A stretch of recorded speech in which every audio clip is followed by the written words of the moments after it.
دلچسپ بات یہ بھی ہے کہ سائنسدانوں نے اس تجربے میں آتش فشانی خاک میں بھی بیج دبا کر اس کو تحقیق کا حصہ بنا لیا، کیونکہ آتش فشانی مٹی بھی چاند کی مٹی سے کافی مشابہت رکھتی ہے۔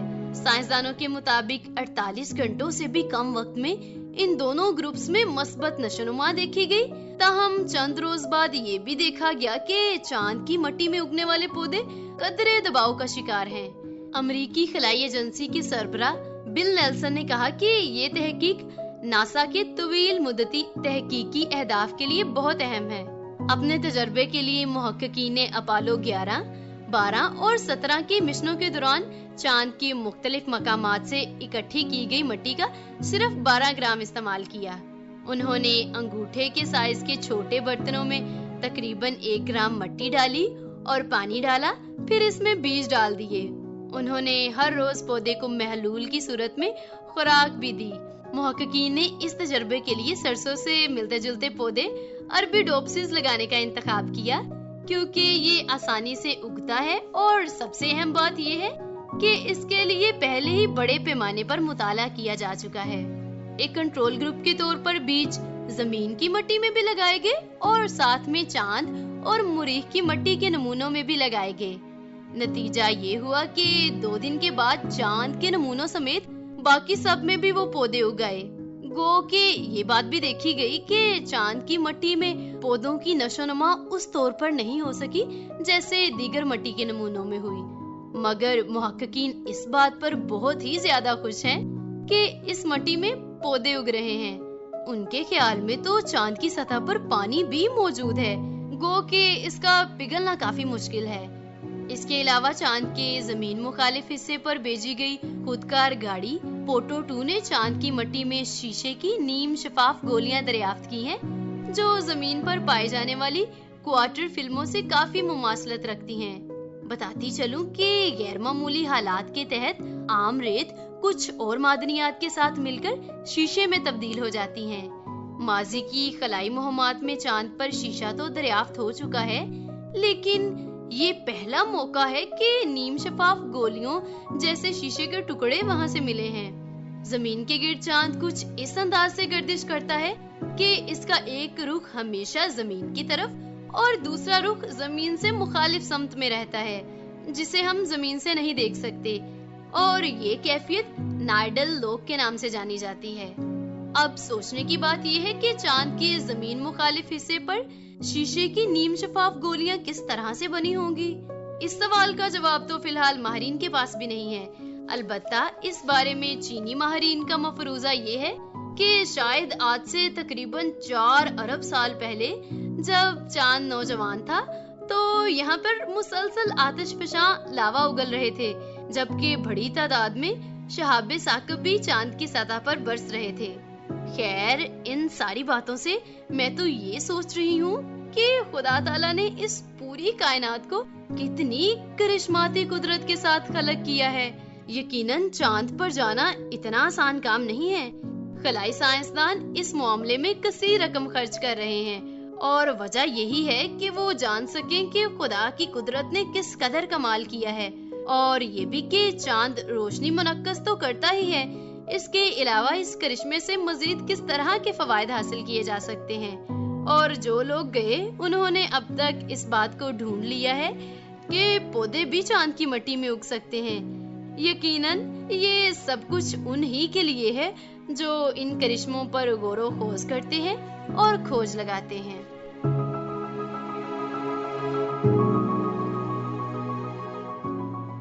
سن رہے تھے سلسلہ قدرت کے کرشمے۔ بات ہم کر رہے تھے کہ ذرا اپنے آپ پر ہم غور کریں، اپنی زندگی پر غور کریں، اور اس کے مطابق ہم کوشش کریں کہ اپنے آپ کو بہتر بنائیں۔ اور سب سے بڑی بات یہ ہے کہ جو ہم نے اس سال کے آغاز میں یعنی جنوری کے مہینے میں سوچا تھا اور جس کا ہم نے منصوبہ بنایا تھا اور پھر ہم نے عہد بھی کیا تھا کہ ہم ایسا کریں گے، ہم ذرا دیکھیں کہ کیا ہم اس کے مطابق چل رہے ہیں یا نہیں چل رہے۔ تو میں آپ سب سے یہ عرض کرنا چاہتا ہوں کہ اب جب آپ خط لکھیں گے یا میسج کریں گے تو ضرور آپ اس میں بتائیے گا کہ وہ منصوبہ کیا تھا اور آپ کس حد تک اس میں کامیاب ہو رہے ہیں، یا آپ نے اس کا آغاز کیا یا نہیں کیا۔ اور پھر اگلے پروگرام میں بھی اپنے حوالے سے کچھ باتیں آپ سب کے ساتھ شیئر کروں گا اور میں یہ بھی بتاؤں گا کہ میں اس میں کس حد تک کامیاب ہوں اور کس حد تک میں کوشش کر رہا ہوں. تو آئیے مل جل کر ہم ایک دوسرے کے ساتھ اپنی ان باتوں کو شیئر کریں تاکہ یہ ایک دوسرے کی حوصلہ افزائی کا باعث بنے. ہو سکتا ہے ہمارے کسی ایسے بھائی کے لیے, ہماری کسی ایسی بہن کے لیے جو بالکل افسردہ ہو چکے ہیں یا جنہوں نے بالکل حوصلہ چھوڑ دیا ہے, ہمارے یہ منصوبے اس کے لیے امید کا باعث بن جائیں, اس کے لیے حوصلے کا باعث بن جائیں اور وہ بھی اٹھ کھڑا ہو اور ہمارے ساتھ اپنی زندگی کے اس سفر کو شروع کرے. آگے بڑھیں گے پروگرام میں, سنیں گے سلسلہ یوتھ ٹاک.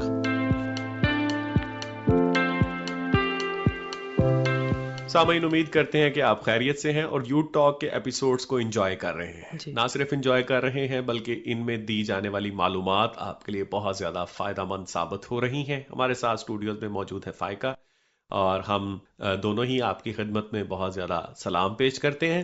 اور آج بھی ہم بات کریں گے کہ اچھا شہری ہونا کیسا ہوتا ہے اور کس طرح سے ہم دوسروں کو تکلیف میں نہیں ڈالتے بلکہ دوسروں کے لیے آسانیاں پیدا کرتے ہیں. اور ان میں یہ بہت زیادہ ضروری ہے. ایک تو ہم اپنے گھر کے سامنے جو ہے کوئی تجاوزات نہ بنائیں. بعض اوقات ایسا ہوتا ہے کہ لوگ تجاوزات بنا لیتے ہیں. اکثر میں نے یہ دیکھا ہے کچھ لوگ اپنے گھر کے اندر جو ہے وہ گلی کی سائڈ پہ واش روم کی جو سپیس ہے اسے جو ہے وہ کافی زیادہ باہر بڑھا لیتے ہیں. ایسے ہی ہے. اور اس سے کیا ہوتا ہے کہ گلی جو ہے وہ پھر تنگ ہو جاتی ہے اور لوگوں کے لیے وہاں سے گزرنا مشکل ہوتا ہے. خاص طور پہ اگر کوئی گاڑی گزارنا چاہتا ہے تو اس کے لیے وہ مشکل کا سبب بنتی ہے. بعض اوقات گلی میں کوئی رکشہ کھڑا کر دیا جاتا ہے مستقل طور پر یا گاڑی کھڑی کر دی جاتی ہے تو اس کا انتظام کرنا چاہیے کیونکہ ہم ایک اچھے شہری ہیں اور ہمیں دوسروں کے لیے مشکل نہیں بلکہ آسانی پیدا کرنی ہے. جی بالکل. تو اس کے لیے ہمیں چاہیے کہ ہم اپنی گاڑی کو جو ہے وہ اچھے وے میں پارک کریں. اگر ہمارے پاس گیراج نہیں بھی ہے تو بے شک ہمیں اپنی گاڑی کو تھوڑا دور پارک کرنا پڑے لیکن اس طرح کی جگہ کو چوز کریں جہاں پر لوگ جب آمد و رفت کریں تو ان کے لیے مشکل کا سبب نہ بنے. بالکل. اور اس سے گاڑی بھی محفوظ رہے گی. ایسے ہی بعض اوقات یہ ہوتا ہے کہ کوئی آپ کی گاڑی سے جو ہے اس کے پاس سے گزرنے کی خاطر غرض سے وہ کیا کرتا ہے کہ آپ کی گاڑی کو اسکریچ لگ جاتے ہیں اور پھر جو ہے وہ کہتے ہیں نا کہ پھر پچھتاوے کیا ہوت جب چڑیاں چگ گئی کھیت. تو اس سے پہلے ہی جو ہے اپنی گاڑی کو ایک اچھی جگہ پہ, بعض اوقات کامن پارکنگز بنی ہوئی ہوتی ہیں جہاں پہ بڑے گراؤنڈز میں آپ پارک کر سکتے ہیں اپنی گاڑی کو. آپ کی گاڑی بھی محفوظ رہے گی اور گلی میں سے گزرنے والوں کے لیے بھی مشکل نہیں پیدا ہوگی. پھر آپ نے یہ دیکھا ہوگا کہ اکثر آپ کسی گلی میں جاتے ہیں اس میں آپ داخل ہونا چاہتے ہیں تو آگے ٹینٹس لگے ہوئے ہوتے ہیں اور وہاں پہ شادی چل رہی ہوتی ہے. تو وہ کتنا مشکل کا سبب بنتا ہے خاص طور پہ اگر کوئی کسی بیمار کو لے کے جا رہا ہو یا کسی بزرگ کو لے کے جا رہا ہو. تو ایک دفعہ تو یوں ہوا کہ میں اپنی گلی میں داخل ہونے لگا تو اندر شادی چل رہی تھی. میں نے دوسری گلی کو چنا, اس میں بھی شادی چل رہی تھی. تیسری گلی کو چنا, اس میں بھی شادی چل رہی تھی. تو میں نے سوچا کہ پتہ نہیں یہ سلسلہ جو ہے شادیوں کا کہاں تک جو ہے وہ چل رہا ہے اور اس کے لیے ضروری ہے کہ کوئی اور سپیس جو ہے وہ تلاش کر لی جائے, اس کو چوز کیا جائے. دیکھیے جیسے گراؤنڈز ہوتے ہیں, پھر کچھ شادی ہالز ہیں, ان کو یوز کیا جا سکتا ہے. اور اگر آپ کے پاس اتنی فیسلٹیز نہیں ہیں یا آپ اتنے اخراجات نہیں افورڈ کر سکتے تو آپ اس کو اپنے گھر کی چار دیواری میں بھی کر سکتے ہیں. اگر لوگ کام ہے تو کیا جا سکتا ہے, صحن اگر کچھ بڑا ہے ہال میں کیا جا سکتا ہے, کسی گراؤنڈ میں کیا جا سکتا ہے کیونکہ اکثر شادی جو ہے وہ ایک پرائیویٹ ایونٹ ہے. اور جیسے ہم نے پہلے بات کی تھی کہ میوزک بجایا جاتا ہے, اس شادی میں بہت زوردار قسم کا میوزک بجایا جاتا ہے یا ڈھول بجایا جاتا ہے اور وہ بھی لیٹ نائٹ ہیں. تو یقیناً ہم خوش ہیں لیکن دوسرے لوگ بھی خوش ہیں لیکن شاید وہ اتنا شور برداشت نہیں کر سکتے. اور ایک اچھا شہری جو ہے وہ اپنی خوشی میں دوسروں کے لیے تکلیف کا سبب نہیں بنتا اور وہ ان کے لیے جو ہے وہ برکت کا اور فائدے کا سبب بنتا ہے. ایسے ہی ہے. اگر ہم بات کریں ملکی سطح پہ تو ایک اچھا شہری جو ہے وہ اپنی ملک کی بقا کے لیے, اس کی خوشحالی کے لیے کوشش کرتا ہے کہ جو اس کے فرائض ہیں ان کو اچھے سے سر انجام دے اور وقت پر دے. جیسے کہ جو ٹیکسیز ہیں ان کو وقت پر ادا کرے اور جو بلز ہیں ان کو بھی وقت پر ادا کرے تاکہ ملک کی ترقی میں کسی بھی طرح سے وہ رکاوٹ نہ بنے بلکہ وہ ملک کی ترقی کا سبب بنے.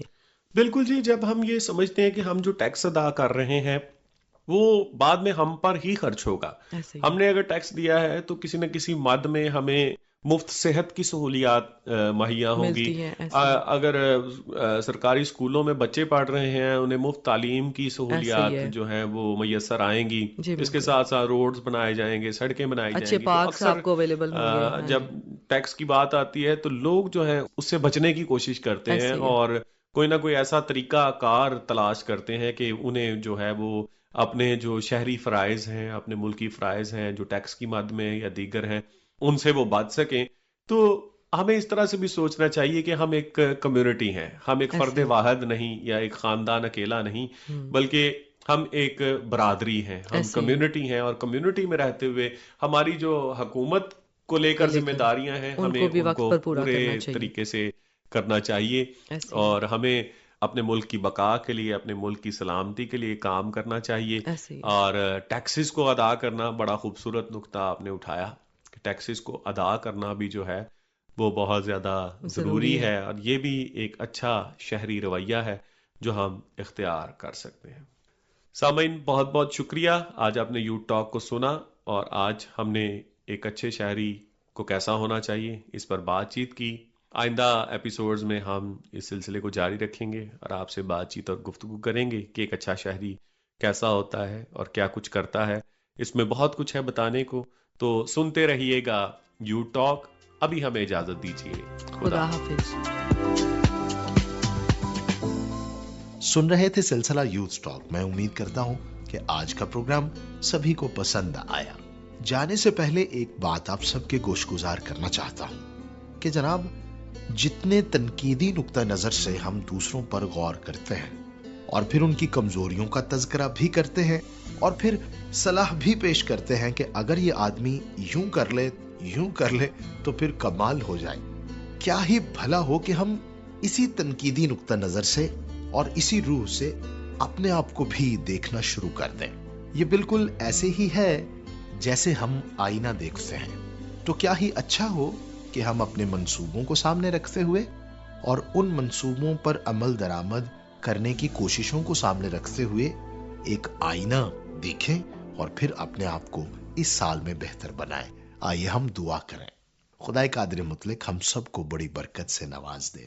ہمارے لسنرز پر بھی اپنا رحمت والا ہاتھ بڑھا. اے خداوند, ہمیشہ ہم سب پر اپنی نظر کرم رکھنا. خداوند یسوع مسیح کے نام سے آمین. اپنا بہت خیال رکھیے گا جی. اجازت دیجیے اپنے ہوسٹ جاشوا کو. خدا حافظ.